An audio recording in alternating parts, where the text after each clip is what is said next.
Welcome back to War Stories here on the Full Instance channel. My name is Jericho. Today I am joined by the Iceman. Hello. So for today, please be quiet. I'm sorry. So for today's episode, we are going to be talking about Rebels for the first time ever. We've mentioned the Clone Wars in passing and how it's a really good show and everybody should check it out. Rebels is a follow-up series, basically with a lot of the same talent involved. And I haven't really watched it, but you have, correct? You've followed it more or less? Just this most recent season. I've read up on the other seasons, but as far as actually watching them, I've only watched this one because it's impossible to find it on demand. Uh-huh. Yeah, Disney, like, they keep saying they're going to make, like, an exclusive deal with Netflix or buy them or something, but for now, you can't stream any Disney stuff, like any of their TV at least. Yeah. So it really piqued my interest when they said that Thrawn was coming to the show. I got excited about that. But this last Monday is when it was, I think. They had an episode last Saturday. Was an episode called Twin Sons, and it was about Darth Maul, who has long been resurrected in official Star Wars canon. I guess basically, as the story is that his hatred kept him alive, and he was able to get some robot legs, and then some like different robot legs, and he basically is just okay, right? Like, no, he's phenomenal. I love him. He's been great since coming back. Mm-hmm. Which is what makes this episode so much more difficult to swallow. Yeah. We'll get to that. Yeah. So, I guess I'll go ahead and say, like, total spoiler warning for this Twin Sons episode, because we're going to talk all about it. And I watched the episode, I guess it was the last season finale with Ahsoka and Vader fighting. I watched that episode beginning to end, but that's the only episode of Rebels I've ever watched all the way through. It was just like when Clone Wars was out. Like, I knew I would like it and just haven't had the time or the ability to really just to sit down and watch it. Yep. And even this episode, there was a clip on YouTube of, like, basically the last segment, like the last 8 minutes, and it was all of this confrontation. So what goes on here is we have old Ben Kenobi on Tatooine, because Rebels is between 3 and 4. It's like, do you know how many years it's supposed to be? It starts off, the series starts off 5 years before A New Hope. And then I think each season is a year. So we are now a year to 2 years away from A New Hope at this point. Okay, so yeah, very, very close then. Yeah. Yep. So we have old Ben is on Tatooine, and Darth Maul knows it.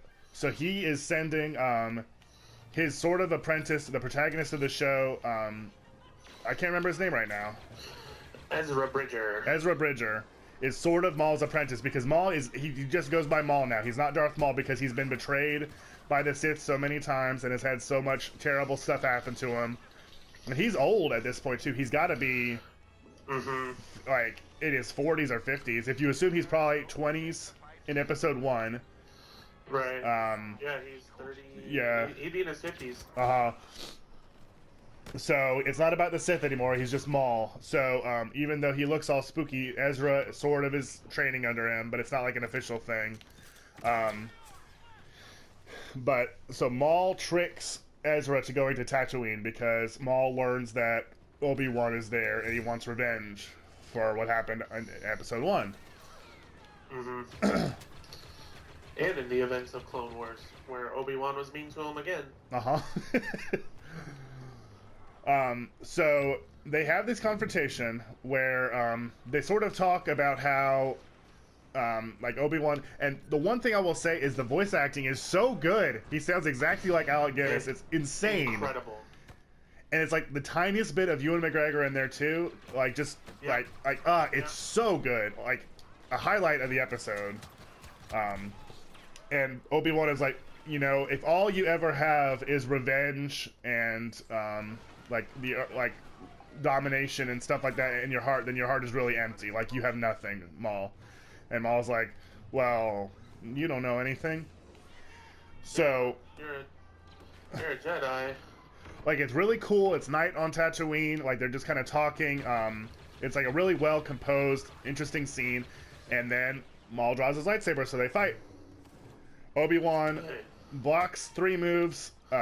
Maul tries to, which I thought this was really cool. Maul tries to kill Obi-Wan the same way he killed Qui-Gon. He tries to bump him under the chin with the hilt of his lightsaber.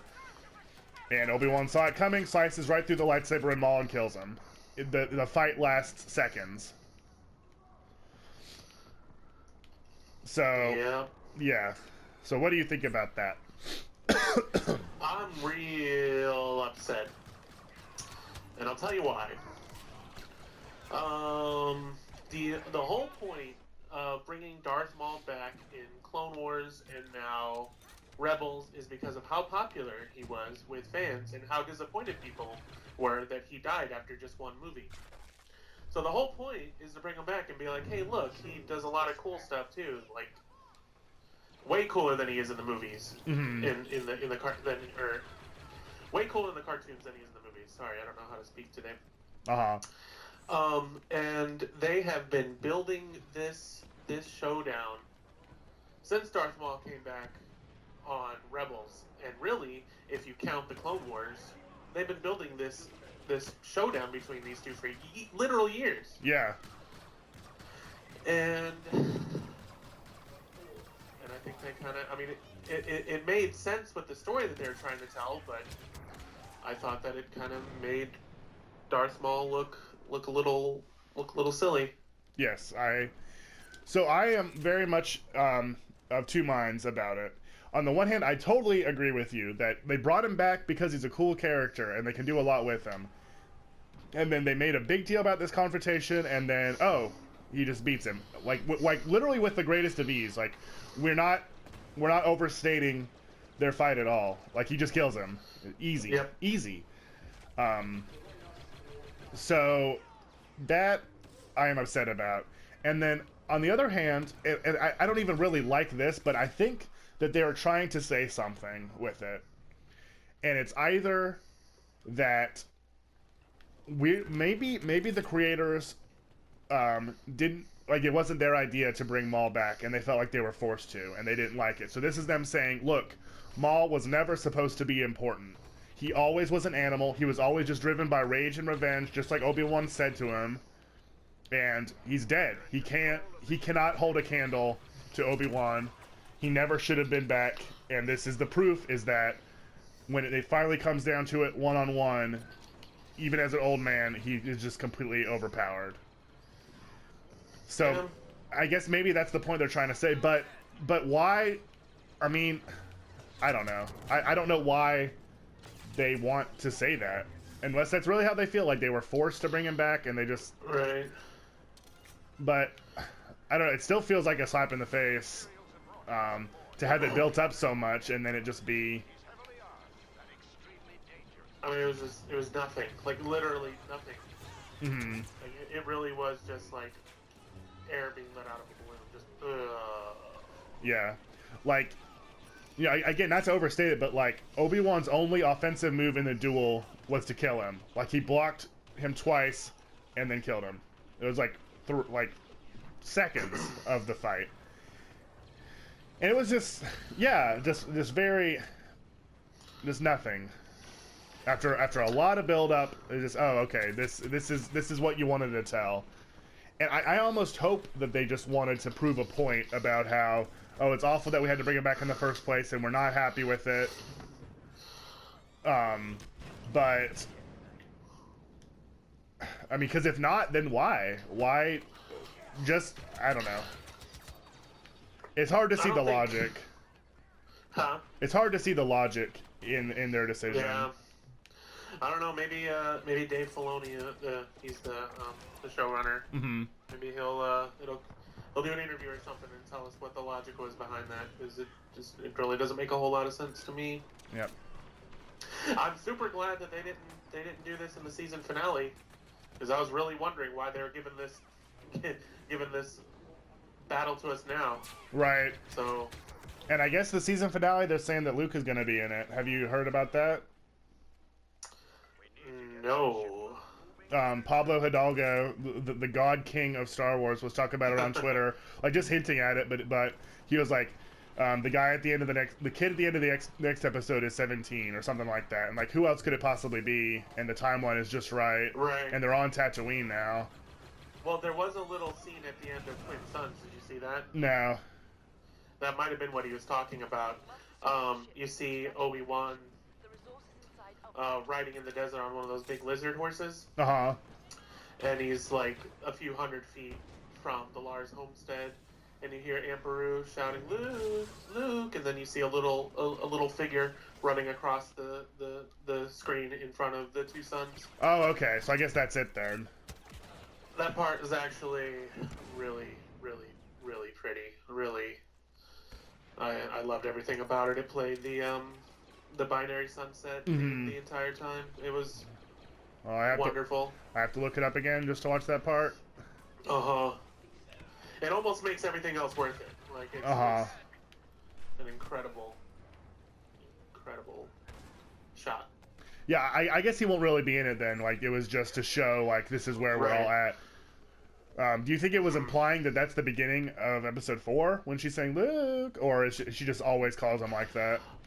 I think they literally took the audio from that, but no, it was not the same because it was in the middle. It was at dusk, and he's not coming from the shed or wherever he does in episode 4. He's coming from like way out in the yard. I don't know what to call that. Uh-huh. No, I wouldn't say that at all. Okay, well that's good. I just took the audio from it. That's cool. It would just mess up the timeline anyway. Mm-hmm. So yeah, Rebels, I don't know. It's cool. I really do want to get into it and watch more of it, but I have to say, especially coming as someone who at first thought that bringing Darth Maul back to life was silly. I was not a big fan of the decision. Like, he got cut in half. Like, when a villain falls down a bottomless pit, like, you basically know that they're probably coming back. But he was cut in half and indeed falls to pieces as he's going down the pit. Like, there's no question that he's dead and messed up. But I ended up loving it because they did so many cool things with his character in Clone Wars, and so far even just the tiny little bit I saw of him with Ezra in the episode with Ahsoka was cool. Yeah, really don't judge Rebels off of that decision or off of this episode, because there's so much about it that is so good. I mean, some of my favorite Star Wars moments ever have been in episodes of Rebels. It's so good. That's awesome. That's what makes this even more disappointing, is I'm not used to this kind of thing at all. This kind of storytelling where it's just like, oh. Right. So I guess they'll never do Vader versus Maul now then, because they haven't, right? Right. Yeah, that was something I knew that they were originally planning, but well. Oh well. We got enough of Anakin versus Maul in Clone Wars. It's not like the two have never fought. That's true. But still would have been neat. All right. Well, you got any closing thoughts on Rebels or of this Twin Sons in particular? Nah.